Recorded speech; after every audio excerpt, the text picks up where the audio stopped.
اس کی کرامتیں بڑی عجیب تھیں. فرشتہ آتا تھا وہی لے کے. اس کا نام تھا ٹیچی. ٹیچی اپنی کتاب میں لکھا ہے. نام کیا ہے؟ نبی پاک صلی اللہ علیہ وسلم نے فرمایا کہ جناب عائشہ کے ساتھ میرا نکاح اللہ نے آسمانوں پہ کیا ہے. اس نے حدیث پڑھ لی تو سویرے اٹھ کے اس نے بھی ایک فتویٰ دیا. ایک بی بی تھی, نام تھا محمدی بیگم. کہنے لگا میرا بھی اس کے ساتھ آسمانوں پہ نکاح ہو گیا ہے. پھر ساری زندگی محمدی بیگم کی منتیں ہی کرتا رہا. اس نے کہا میں نے نہیں کرنا تیرے بے ایمان کے ساتھ نکاح. اب ایک نیا بہانہ میں سنتا ہوں, نیا بہانہ. کہتے ہیں جی پاکستان کی اسمبلی نے انہیں کافر کہا ہے. اسمبلی وزیر اعظم صاحب شیخ الحدیث ہے آپ کے.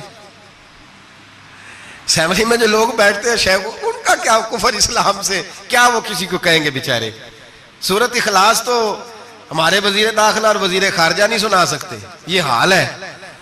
بہت بڑے بڑے بیرسٹر کہلانے والوں کو سورۃ اخلاص نہیں آتی, انہوں نے کسی کو کافر مسلمان کیا کہنا ہے.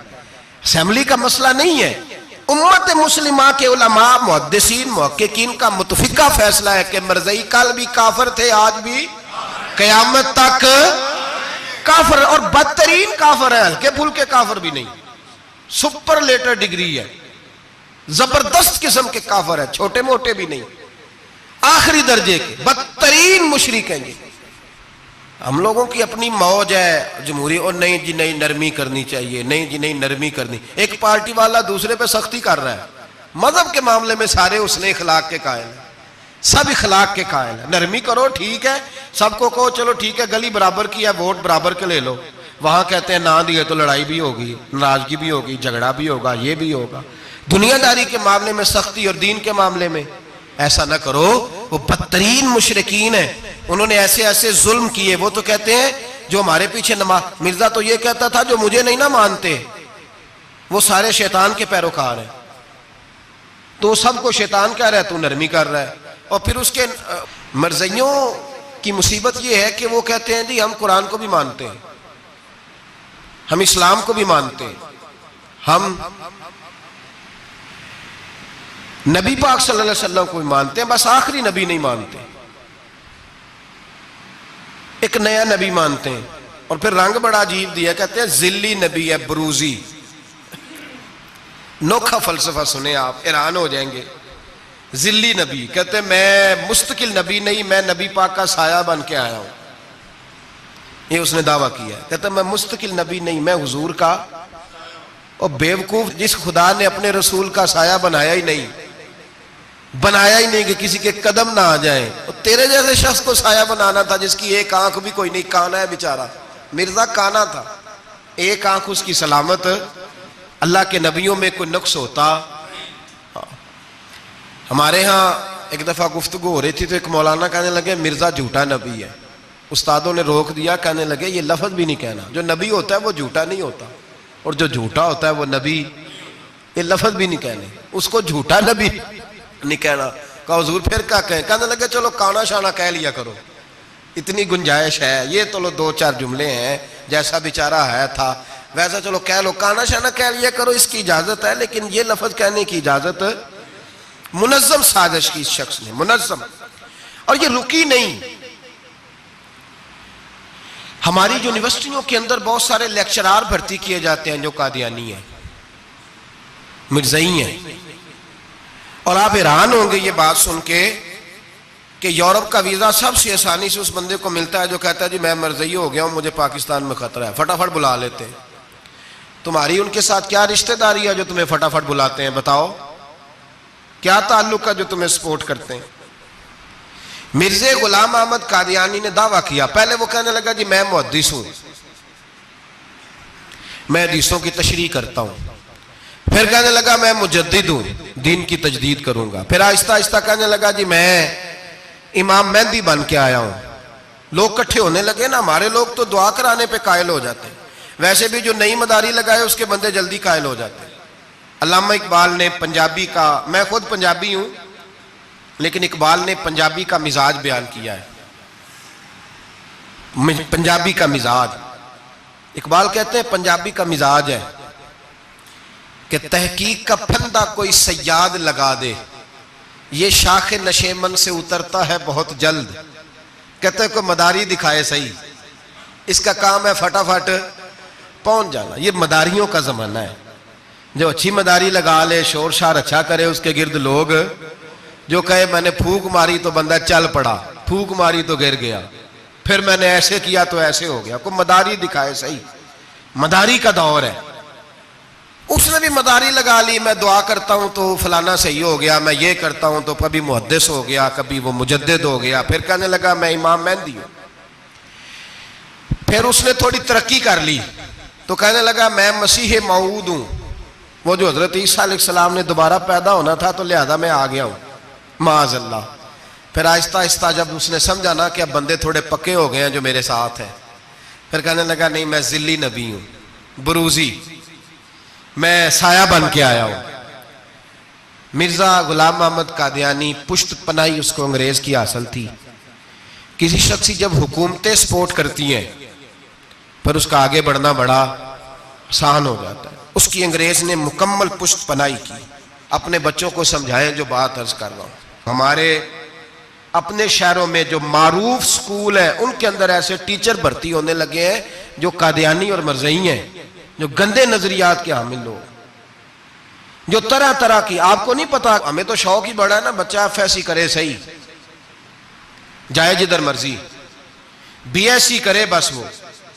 اور بڑی جلدی لوگ مائل اور قائل ہوتے ہیں. ایک صاحب مجھے کہنے لگے جی اب تو سائنس بھی ماننے لگی ہے اسلام کی ساری باتوں کو. تو میں کہا مانے چاہے نہ مانے, سائنس کے ماننے سے کوئی فرق پڑتا نہیں, مانتی سائنس تو نہ مانے. اور بڑی ذمہ داری سے بات کہہ رہا ہوں, بڑی ذمہ داری سے. دین کی کوئی تحریک چلتی ہے تو نہ سیاستدان نکلتا ہے, نہ جاگیردار, نہ سیاستدان, نہ وڈیرا, نہ کوئی اور, الا ماشاءاللہ. دین کی تحریک چلتی ہے تو نہ یہ لاکھ لاکھ روپیہ لینے والے نعت خواں باہر نکلتے ہیں, نہ جو بڑی گدیوں پہ جدی پشتی پیر بیٹھے ہیں وہ باہر آتے ہیں. وہ علماء اور مشائخ جن کا دین سے رشتہ ہے. اگر پیر جماعت علی شاہ صاحب نکلے تو خالی پیر نہیں تھے, عالم دین بھی تھے. اگر پیر میرے علی شاہ صاحب نکلے تو خالی پیر نہیں, بہت بڑے عالم تھے. حجت الاسلام نکلے تو خالی پیر نہیں, عالم تھے. یہ علماء نکلتے ہیں, مار کھاتے ہیں. ایک عالم نے مار نہیں کھائی, دو نے نہیں کھائی, درجنوں نے کھائی, ہزاروں اور سینکڑوں نے کھائی. علماء نے قربانیاں دیں, جیلوں میں بند ہوئے. علامہ محمود رضوی صاحب رحمت اللہ تعالی علیہ کو پکڑ کے لاہور کے قلعے میں بند کیا گیا, اور انگریز نے اس قدر سخت سزا دی کہ علامہ کو باندھ کے ختم نبوت کی تحریک چلانے کے جرم میں الٹا لٹکا کے تو نیچے توڑی ڈال کے اور چیزیں ڈال کے دھواں جلا دیا گیا. ان کے ناک میں دھواں جاتا تھا, ساری زندگی دمے کے مریض رہے, دو تین باتیں بھی کھول کے نہیں کر پاتے. اس قدر زیادہ اذیت دی گئی علماء کو, اس قدر زیادہ. علامہ عبدالاحمد بدایونی رحمت اللہ تعالی علیہ فرماتے ہیں کاٹنے والے جانور ہماری شلواروں میں ڈال کے نیچے سے باندھ دیا جاتا تھا. کہا جاتا تھا اب ختم نبوت کی بات کرو, لیکن کوئی شخص بھی ایک منٹ کے لیے بھی پیچھے ہٹنے کو تیار. قربانیاں دے کر, قربانیاں ان بے ایمانوں کو کافر قرار دلوایا. اور پھر بطلے حریت امام وقت حضرت علامہ شاہ احمد نورانی رحمت اللہ علیہ اور مولانا عبدالستار خان نیازی کو سزائے موت کا حکم ہوا. مولانا ابو الاسناد اعلیٰ حضرت کے خلیفہ تھے, ان کے صاحبزادے سید خلیل احمد صاحب رحمت اللہ تعالی علیہ کو سزائے موت کا حکم ہوا کہ مرزائیوں کے خلاف انہوں نے علم بلند کیا. وہ تو پاکستان بنا. پھر جدوجہد شروع ہوئی, پھر زور ہوا. پھر علامہ نورانی رحمت اللہ علیہ کی قیادت میں پورے زور اور شور کے ساتھ تحریک چلی. آخر مجبور ہوئے اس دور کے وزیر اعظم بھٹو صاحب, مجبور ہو گئے اور کہا ٹھیک ہے سویرے میں مرزے کے پوتے کو بلاتا ہوں, آپ اسمبلی میں بیٹھ کے بات کریں, ان سے گفتگو کریں. اگر ہم قومی اسمبلی کے ممبران نے دیکھا واقعی جھوٹا ہے تو ہم انہیں اقلیت قرار دے دیں گے. علامہ نورانی حضرت ابو بکر صدیق کی اولاد تھے اور میرے اعلیٰ حضرت فاضل بریلوی رحمت اللہ علیہ کے خلیفہ کے بیٹے تھے, اور خود حضور مفتی اعظم ہند رحمت اللہ علیہ کے مرید تھے. حضرت علامہ نورانی ساری زندگی ایسا لباس پہنتے تھے کہ اس کے اندر سلوٹ نظر نہیں آتی تھی. امامہ اتنا حسین ہوتا تھا کہ دیکھنے کو دل کرتا تھا, اور گاڑی میں بہترین میں بیٹھتے تھے. لیکن مکان ساری زندگی کرائے کا رہا, کرائے کا. لوگ کہتے ہیں ملنے جاتے تھے, سیڑھیوں سے اترتے تھے تو علامہ نورانی سیڑھیوں پہ بٹھا لیتے تھے, کہتے 2 ہی کمرے ہیں اور میں آپ کو بٹھا نہیں سکتا, گھر میں جگہ نہیں. تو کہا حضرت آپ اجلے تو بڑے نظر آتے ہیں, تو آپ فرماتے لباس دنیا کو دکھانے کے لیے پہنا ہے اور باقی تو سارا میرا معاملہ خدا رسول کے ساتھ ہے. میں جانوں اللہ رسول جانے. میں بھکاری بن کے نہیں جینا چاہتا, خودداری کے ساتھ وقت گزارنا چاہتا ہوں. علامہ نورانی کہتے ہیں جس رات صبح اسمبلی میں مناظرہ ہونا تھا تو میں سوچنے لگا آج رات کیا کروں, تو پھر مجھے خیال آیا میں نے وہی کرنا ہے جو بدر کی رات میرے مصطفیٰ نے کیا تھا. ساری رات میں مصلی پہ بیٹھا رہا. کہتے ہیں بس اونگ لگی تو بات بن گئی, آنکھ لگی تو بات بن گئی. کہتے ہیں سحری کا وقت ہوا تو دستک ہوئی دروازے پہ. 2-3 نادان دوست کہنے لگے آپ ہمارے گھر آئے. فرماتے ہیں میں ان کے گھر گیا. جب ان کے گھر پہنچا تو وہاں مرزئی اور قادیانی 10 کروڑ روپیہ بریف کیس میں بند کر کے لائے اور کہنے لگے مولانا یہ بیانہ ہے, بیانہ, یہ آپ بیانہ پکڑ لیں اور باقی پیسے بعد میں. سنا ہے مکان بھی کرائے کا ہے, سنا ہے آپ کے پاس کوئی پراپرٹی نہیں, یہ بیانہ لے لے باقی بعد میں آئے گا. علامہ نورانی کہتے ہیں میں نے جب پیر کی ٹھوکر لگائی تو بریف کیس کھل گیا اور اس میں کروڑوں روپے بکھر گئے. مجھے کہنے لگے پیسے دیکھ کے تو آپ کو خیال آ گیا ہوگا کہ بچوں کے لیے بھی کچھ سوچنا ہے, پیچھے بھی پلٹ کے دیکھنا ہے. تو نورانی صاحب رحمت اللہ علیہ فرمانے لگے میں نے کہا ہاں میں وصول تو کر لیتا پر تم نے قیمت بڑی تھوڑی لگائی ہے. ایمان بیچنا اتنی تھوڑی قیمت, میری تو رات زیادہ قیمت لگ گئی ہے, بڑی زیادہ قیمت, میں تو بک گیا ہوں پہلے سے. کہنے لگے آپ کی کیا قیمت لگی ہے؟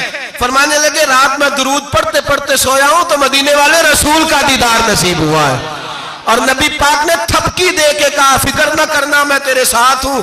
تو کہنے لگے جس کی قیمت محمد عربی لگائے کوئی اسے خرید سکتا ہے؟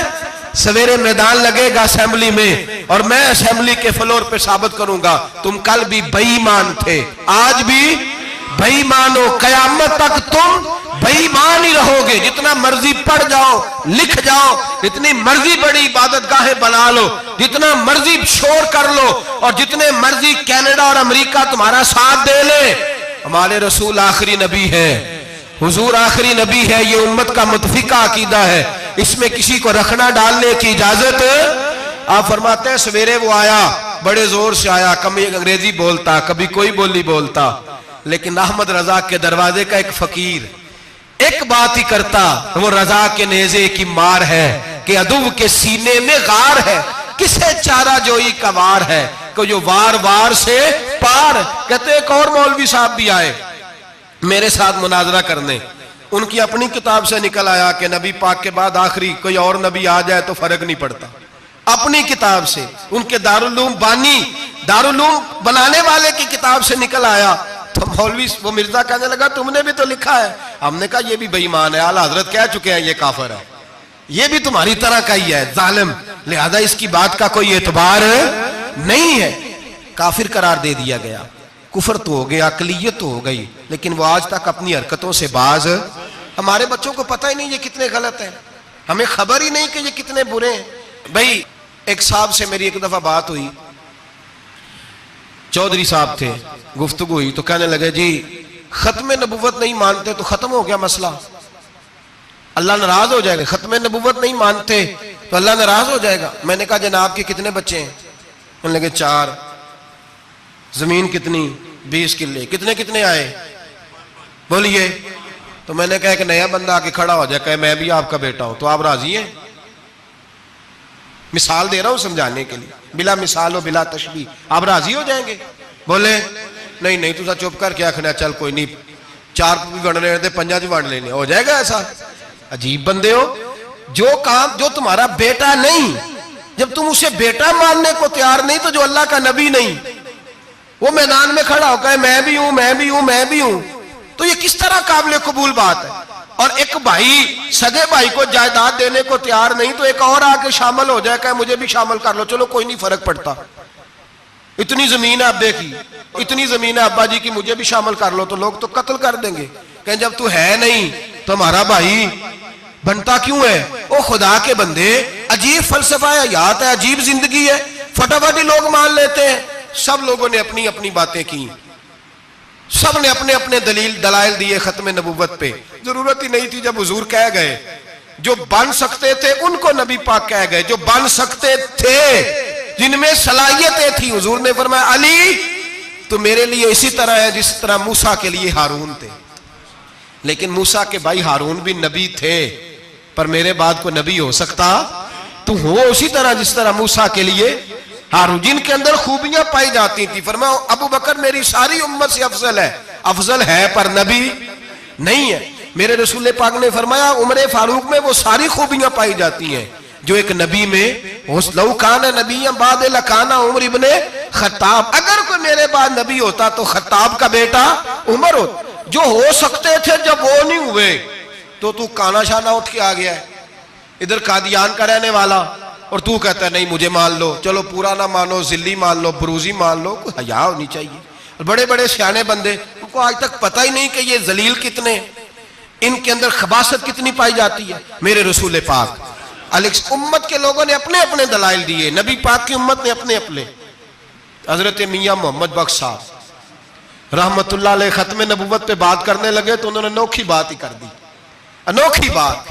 ایک شخص ان سے کہنے لگا چل کے دیکھو تو صحیح, ملے تو صحیح. آپ فرمانے لگے دفع کرو, جنہ اندر عشق ہے رچیا اونا نہیں پج جانا, پاویں سونے ملن ہزارہ آسانی یار بٹونا. ہم نے دائیں بائیں دیکھنا ضرورت ہی نہیں, ہمارے رسول نے کوئی کمی چھوڑی نہیں. باقی آ رہے ہیں یہاں خیرات لینے, حضرت موسیٰ کہہ رہے ہیں اللہ اپنے آخری نبی کی امت میں شامل کر لے, تو ہمیں کیا ضرورت ہے پتہ بھی کرنے کی اور سن لیں. یہ یاد رکھیں بات. امام اعظم ابو حنیفہ رحمۃ اللہ علیہ فرماتے ہیں اگر کسی بندے نے دعویٰ کیا کہ میں نبی ہوں, دعویٰ کیا کہ میں نبی ہوں, اور سامنے والے نے اسے یہی کہہ دیا نا کہ اگر تو نبی ہے تو معجزہ دکھا, تو یہ کہنے والا بھی کافر ہو گیا. اس لیے کہ اس نے تو دلیل مانگ لیا, یہ تو تھوڑا سا متفق ہوا ہے.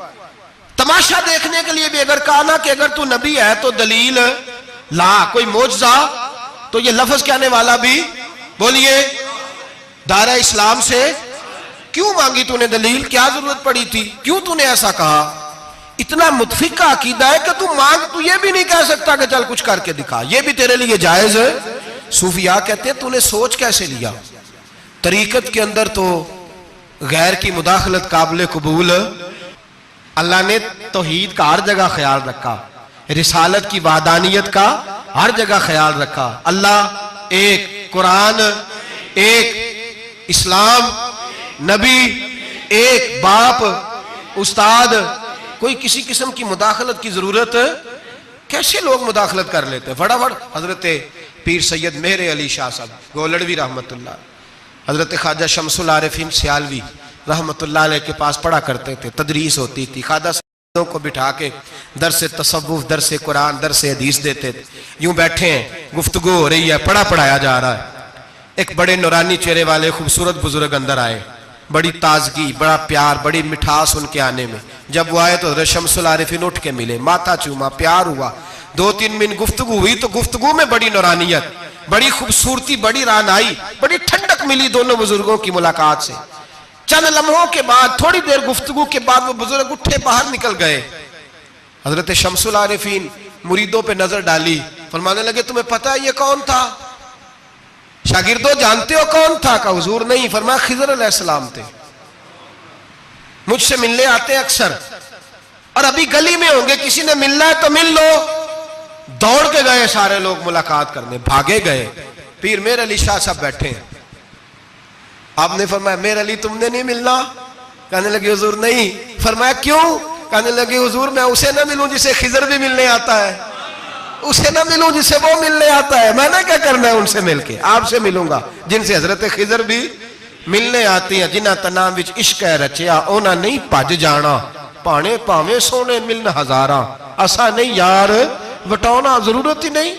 ایسے حسین محبوب کے بعد کسی اور جگہ نظر جمانے کی طبیعت ضرورت نہیں, توجہ نہیں, خیال نہیں. جس نے یہ پوچھ بھی لیا کہ تو بتا, کوئی معجزہ دکھا, وہ بھی دائرہ اسلام سے نبی پاک صلی اللہ علیہ وسلم کے زمانے میں حضور نے خود فرمایا تھا 30 کے قریب لوگ ہوں گے جو دعویٰ کریں گے ہم نبی ہیں. فرمایا دجال ہوں گے, کذاب ہوں گے جو دعویٰ کریں گے. ایک بندے نے تو حضور کی ظاہری حیات میں دعویٰ کر دیا, مسلمہ اس کا نام تھا. 150 سال کے قریب عمر پائی اس نے, اور بہت سارے اس کے ماننے والے اسی لیے ماننے لگ گئے کہ عمر بڑی لمبی ہے. معاذ اللہ تعالیٰ، لوگوں کا اپنا اپنا مزاج ہے نا ماننے کا، اپنا اپنا مزاج ہے. ایک اس سے کانا آدمی دعا کرانے آیا، ایک آنکھ سے کانا تھا، اس نے دعا کرائی تو دونوں آنکھوں سے اندھا ہو گیا، دونوں آنکھوں سے. اللہ نے اسے سزا دی تو ایک ماننے والا کہنے لگا فٹافٹ مان جاؤ، ورنہ جو اس کی نہ مانے پورا اندھا ہو جاتا ہے.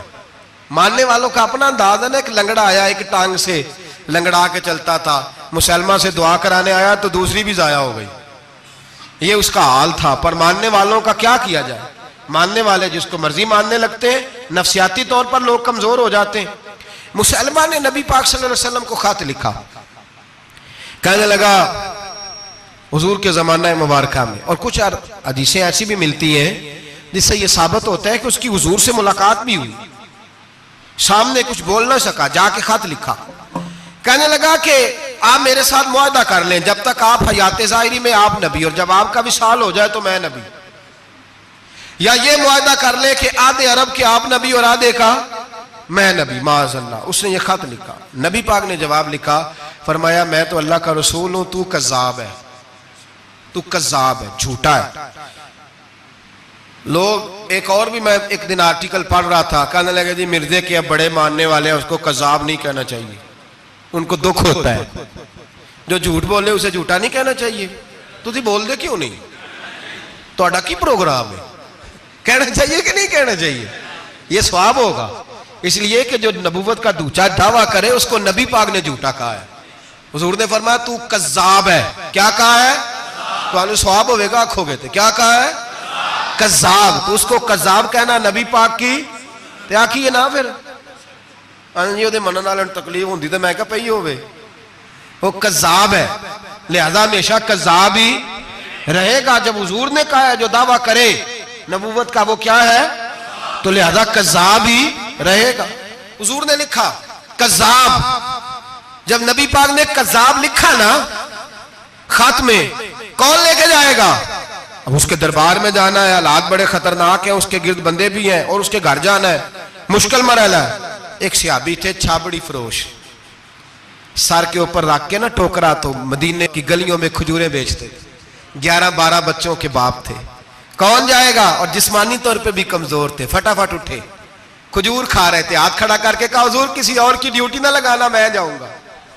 جب یہ لفظ کہے تو ان کے منہ سے کھجور کے ٹکڑے گرے صحابہ کے چہروں پر. ایک صحابی کہنے لگے پہلے کھجور تو کھا لے، بڑی تجھے جلدی ہے بولنے کی، کھا تو لے. کہنے لگے اگر میرے کھاتے کھاتے ڈیوٹی کسی اور کی لگ گئی تو، کسی اور کی لگ گئی تو کیا کروں گا، جلدی ہے مجھے. حضور سید عالم صلی اللہ علیہ وسلم نے نا اپنا نیزہ دیا، گھوڑا دیا، فرمایا ذرا ڈٹ کے جانا، اس کے گھر جانا ہے. کہا محبوبہ فکر ہی نہ کرے، فکر نہ کرے. صحابہ کہتے ہیں اس طرح وہ نکلا جیسے کوئی جرنیل نکلتا ہے. اس کا انداز ہی بدل گیا، اس کے طور طریقے ہی بدل گئے. وہ یوں نکلے جیسے کوئی بڑا دلیر آدمی جا. حضور نے بھیجا ہے نا، نبی پاک نے بھیجا ہے نا. انداز ہی بدل گئے، طریقے ہی بدل گئے. مسلمہ کے دربار میں گئے. وہاں ایک شخص جو بعد میں مسلمان ہوا، وہ بتلاتا ہے کہ جب حضرت حبیب بن زید پہنچے نا تو نیزہ ہاتھ میں تھا، زور سے گاڑا جا کے اس کے دربار میں، زور سے گاڑ دیا زمین پہ. مسلمان نظر کون ہو؟ آپ فرمانے لگے تجھے چہرہ دیکھ کے نہیں پتا چلا میں رسول اللہ کا نوکر ہوں؟ ہمارے تو چہرے بتاتے ہیں ہم رسول والے ہیں، ہمارے تو چہرے بتاتے ہیں نبی پاک والے، تجھے پتہ نہیں چلا کون ہوں؟ کیسے آئے ہو؟ فرمایا یہ تیرے خط کا جواب لایا ہوں. بادشاہوں کا طریقہ یہ تھا کہ خط خود نہیں پڑھتے تھے، ساتھ ایک بندہ کھڑا ہوتا تھا، وہ خط پڑھتا تھا. مسلمہ نے اس کو خط دیا، پڑھو. جب اس نے خط پڑھا تو لکھا تھا تو کذاب ہے. اب سب نے سن لیا. اکیلے میں ہوتا تو چلو بات اور تھی، سن لیا سب نے، آگ بگولا ہو گیا، آنکھیں سرخ ہو گئی، جلال برسانے لگا. اب اور تو کچھ نہ ہوا. سامنے حضرت حبیب کھڑے تھے، اٹھا تلوار لے کے کہنے لگا تیرے نبی نے مجھے کذاب کہا ہے، تیرا کیا خیال ہے؟ مانے لگے خیال والی بات ہی کوئی نہیں، جسے نبی پاک کذاب کہے وہ ہوتا ہی کذاب ہے، جسے حضور جھوٹا کہے وہ ہوتا ہی. فرمایا تو 7 سمندروں کا پانی بھی بہا دے تو تیرا جھوٹ دھل سکتا، تو ہے ہی جھوٹا. جسے حضور نے جھوٹا کہہ دیا وہ جھوٹا ہے، جھوٹا ہے. کہنے لگا پیچھے پلٹ کے دیکھ، سارے میرے پہرے دار ہیں، میرے سپاہی ہیں، تلواریں، نیزے، خنجر، تیر، سارے میرے ماننے والے. کیا لفظ ہے، کیا حسن ہے، کیا توانائی ہے. حضرت حبیب بن زید فرمانے لگے میرے 12 بچے ہیں، ان میں سے کچھ ایسے ہیں جو دودھ پیتے ہیں، کچھ ایسے ہیں جو ابھی چل نہیں پائے. میں جب رسول اللہ کا پیغام لے کے نکلا تھا تو میں نے پلٹ کے بچے نہیں دیکھے تو تیرے پہرے دار کیسے دیکھ لوں؟ جو چیز مجبور کرتی ہے، باندھ لیتی ہے، وہ نہیں جب میں نے دیکھی تو میں تیرے پہرے دار دیکھوں؟ جو جی میں آتا ہے کر. غلامان محمد جان دینے سے نہیں ڈرتے، یہ سر کٹ جائے یا رہ جائے کچھ پرواہ نہیں کرتے. فرمایا ان کو نہیں دیکھا جن کو دیکھنا چاہیے تھا، تجھے دیکھوں؟ میں اکثر کہتا ہوں کٹ لگ جائے نا ہاتھ پہ تو نمازیں رہ جاتی ہیں، جماعتیں چھوٹ جاتی ہیں، طبیعتیں بگڑ جاتی ہیں، مشکل ہوتا ہے، تکلیف آئے تو سنبھلنا. یہاں ہلکا سا بچھو آ کے کاٹے تو شور ہو جائے گا، جمعے میں لوگ اٹھیں گے، اللہ مجمع بکھرے گا، اوہ بچھو آ گیا، حالات بگڑ جائیں. چھپکلی پیروں پہ گرے تو لوگ اٹھ دوڑتے ہیں. حضرت حبیب بن زید انصاری کھڑے تھے، انگلی نہیں، ہاتھ نہیں، کٹ نہیں لگا. مسلمہ اٹھا، اس نے زور سے تلوار ماری، بازو کٹ کے گر گیا، فوارہ نکلا خون کا. او بھائی بچھو کاٹے تو سنبھلنا مشکل، ذرا تصور کرو ہاتھ کٹ گیا. حضرت حبیب بن زید کھڑے ہیں، کہنے لگا اب تیرا کیا خیال ہے؟ آپ فرمانے لگے تو بڑا بیوقوف ہے، ہمیں آزماتا ہے، ہمیں تو بدر سے لے کر احد تک ساری دنیا آزما چکی ہے، ہمیں آزماتا ہے، ابھی بھی خیال پوچھتا ہے. فرمایا میرا خیال وہی ہے جو میرے رسول نے فرما دیا ہے، خیال وہی ہے جو نبی پاک نے کہہ دیا ہے. پھر تلوار ماری، دوسرا ہاتھ کٹ گیا. ذرا سوچنا، غور کرنا، ٹانگ ٹوٹی نہیں، ہڈی نہیں ٹوٹی، ماس نہیں اکھڑا، ہاتھ کٹ کے گرا، 2 ہاتھ گر گئے، زمین پہ گرے. حضرت حبیب کہنے لگا میں تجھے قتل کر دوں گا، باز آ جا. آپ فرمانے لگے تو بڑا نادان ہے. ان لوگوں کو ڈراتا ہے جو سویرے فجر کی نماز پڑھ کے پہلی دعا ہی شہادت کی مانگتے ہیں. ہمیں ڈراتا ہے جو سوتے وقت التجا کرتے اللہ بستر پہ موت نہ دینا، میدان میں دینا. تو ہمیں ڈرا رہا ہے، چل جو ہوتا ہے کر لے. اس نے خنجر رکھا، تلوار رکھی گردن پہ. فرمایا میں کاٹ دوں گا. فرمایا کاٹتا کیوں نہیں، کاٹتا کیوں نہیں؟ اور وہ روایت کرنے والے کہتے ہیں مسلمہ کے ہاتھ کامتے تھے ختم نبوت کے تحفظ کے لیے. جب نبی پاک کے غلام نکلے تو جھوٹا دعوے کرنے والے کانپ اٹھے، کانپ کھڑے ہوئے. کہتے ہیں اس کے ہاتھ کانپتے تھے. حضرت حبیب بن زید کٹے ہوئے بازوؤں کے ساتھ بھی توانا تھے. قلم توڑ گئے میاں محمد بخش صاحب. فرمانے لگے وہ کچا رنگ للاری والا جیڑا چڑھدا لیندا رہندا، اے عشق تیرے دا رنگ محمد چڑھ جائے پھر نہیں لیندا. جب تلوار چلی، گردن کٹی تو رسول اللہ کی ختم نبوت پر پہرا دینے والوں کا اجر میرے رسول نے بیان فرمایا، میرے نبی نے اجر بیان کیا، ڈگری جاری فرمائی، سند دی حضور نے. وہاں گردن کٹی اور جہاں مدینے میں حضور کی آنکھوں میں آنسو آئے. یا رسول اللہ کیا ہوا؟ فرمایا میرا حبیب شہید ہو گیا ہے اور رب کریم نے اس کے لیے جنت کے سارے دروازے کھول دیے، سارے دروازے اللہ نے کھول. یہ سند جاری کی نبی پاک. ختم نبوت مسلمان کا عقیدہ. حضرت ابو بکر صدیق نے ختم نبوت کے تحفظ کے لیے پورا ایک دستہ تیار کیا.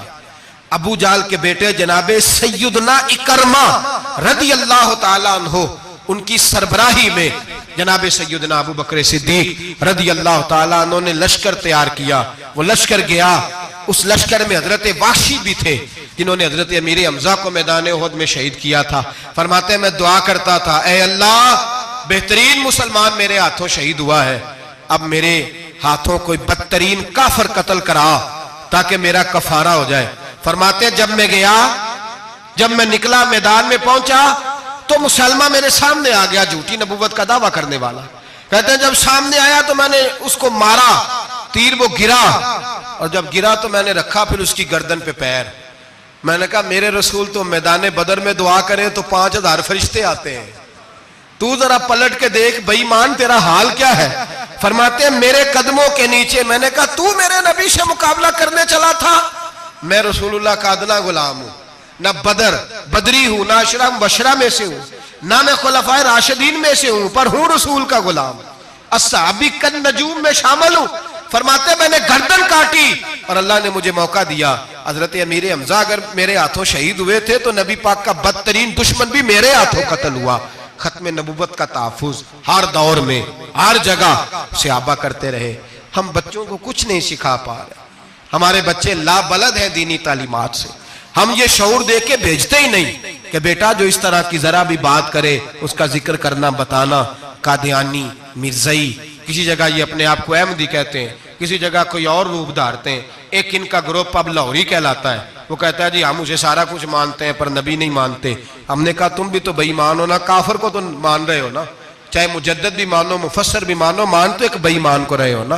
کافر کو کافر ماننا ضروری ہے. اللہ نے کہا کل یا ایھا الکافرون، اللہ نے کافر کو کافر کہا ہے تو کافر کو کافر ماننا یہ ضروریات دین کا حصہ ہے. تو لہٰذا اپنی اولادوں کو، نسلوں کو، آنے والے طبقات کو، بالخصوص کالجز میں، یونیورسٹیز میں اور ان جگہوں پہ جو لوگ تعلیم حاصل کرنے جاتے ہیں ان بچوں کو خاص کر کے سمجھائیں، ان پر خاص دھیان دیں، توجہ کریں کہ وہ بچے ان چیزوں سے باز آئیں، پرہیز کریں.